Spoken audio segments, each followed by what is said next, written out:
Hey guys, just have to interrupt here. I'm working on editing this video and it's a little bit disjointed, so I hope everything makes sense. What I'm going to do is cut the clip where we pulled the duct out, and I was talking about all we need to do now is put this back in, and I'll insert a couple clips there that I got of more detail with how to reinstall that duct. So if you think I'm not going to show that, I am. When I just talk about it, I'm actually going to insert those clips now. So hopefully that helps you, and as always, if you have any questions, let me know down below. What's going on, everyone? Welcome back to the channel. Today we're working on, I think, a 2006 F150, just classic 5.4 Triton. And this vehicle came in because the vent selector was not working, which is a very common problem in these vehicles.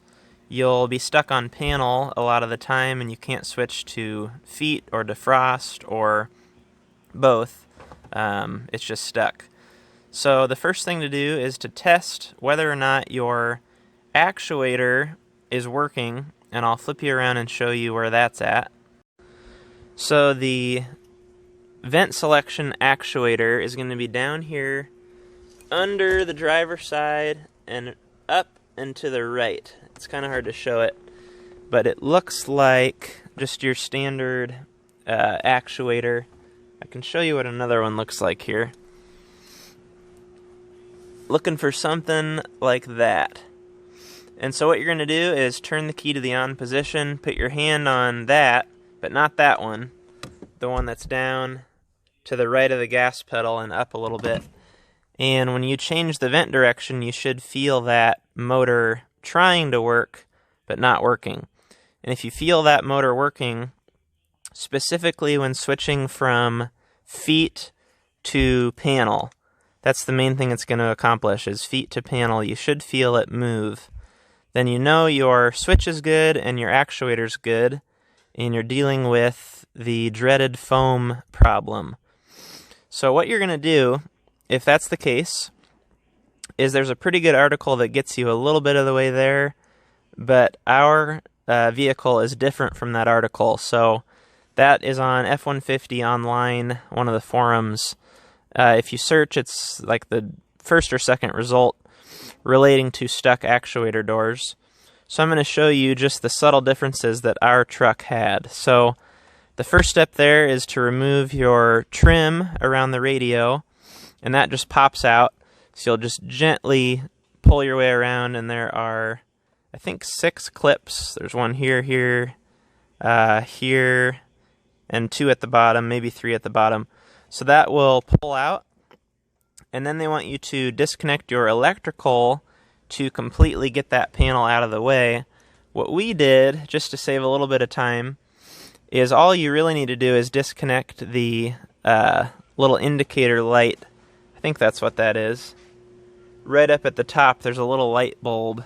You can just unplug that and then lay your panel just kind of down to the side here if you like. You can leave all the HVAC connected. The next thing is to remove the radio, and there are 4 screws, 7mm holding that in. You've got 2 here and 2 there. You can pull your radio out, and there again, that article suggests to unhook the electrical from your radio. We elected not to do that and just laid it down here right next to the panel. It's just laying right here. So that stuff's down out of your way. Now the next step is where the main difference was between the online article and our vehicle in particular, is there are a couple screws that they discuss removing to get your plastic ductwork out of the way. We did not have those screws. Our duct in particular looks like this, once it's up in there, about like that. And so I thought that the screw to the right of it needed to be removed, and then a screw, where was the other one? I guess from underneath needed to be removed, but that was incorrect.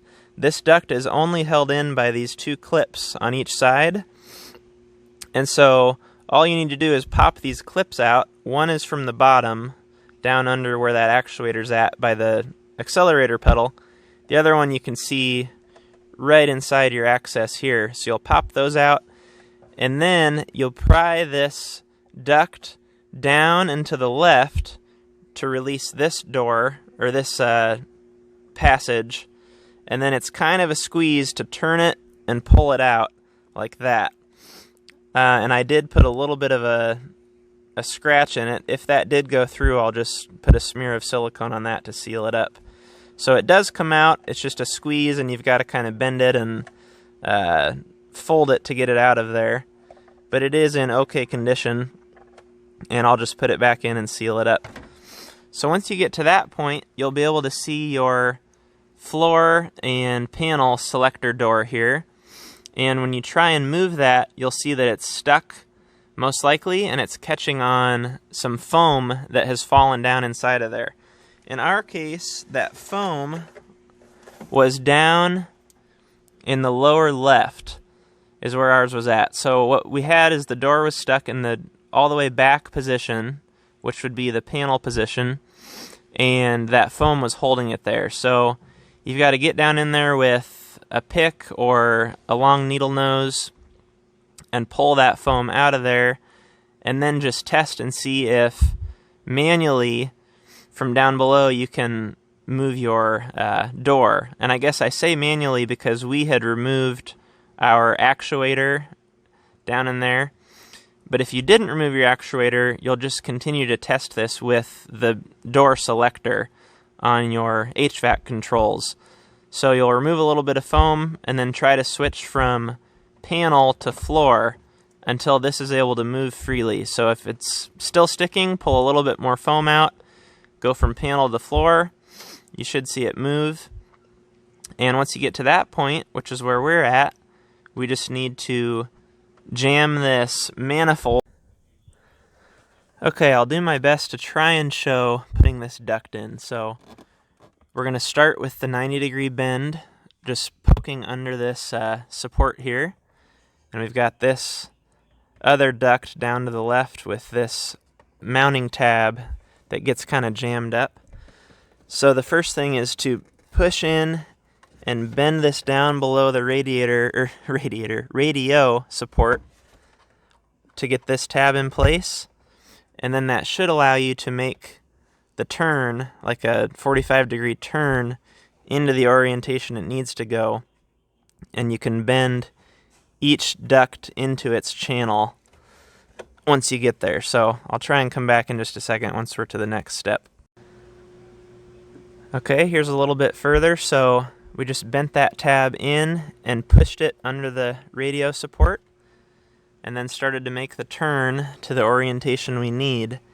And now it should push up, kind of following the door behind it, that angle, push up into position, and we'll just have to tuck each duct into its receiving duct. And then this one little spot where it drags that I scratched the plastic there, it actually did not go through, so we're going to be okay with that. But that's one thing to keep an eye on. So we'll push it up and I'll show you how it looks.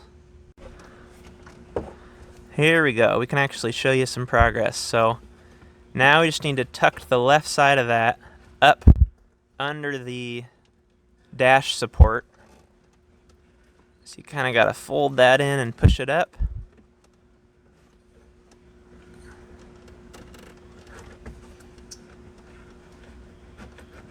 Getting close. This light's making the camera freak out. And that's actually the side that we will...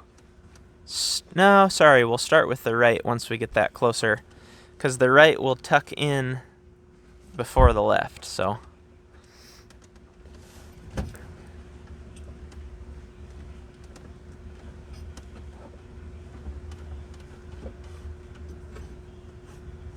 is it kind of catching down at that lower left corner? Yeah. Okay. So we better get a couple more hands in here, but we're going to jam that lower left back behind the support in order to get the upper left in place. Okay, so we are almost there. You can see we're nearly in position. The main thing you're going to run into is the lower corner, the back corner of this right side kind of hangs up on the frame. So what we're going to try to do is get behind that with a right angle needle nose and just pop that corner into the receiving side of the vent. And once that's in there, everything should just slide over to the right and press right up into place.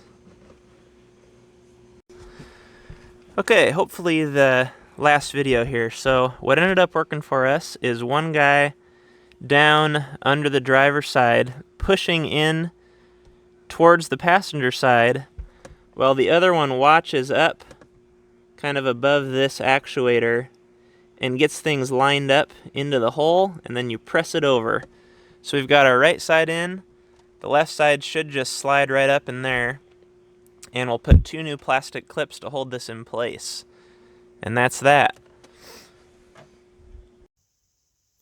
That's it, not too bad. Hope actually that reminds me, I need to link that article, so I'll link that down below. And thanks for watching. Make sure to like and subscribe if you haven't already, and I'll see you guys on the next video.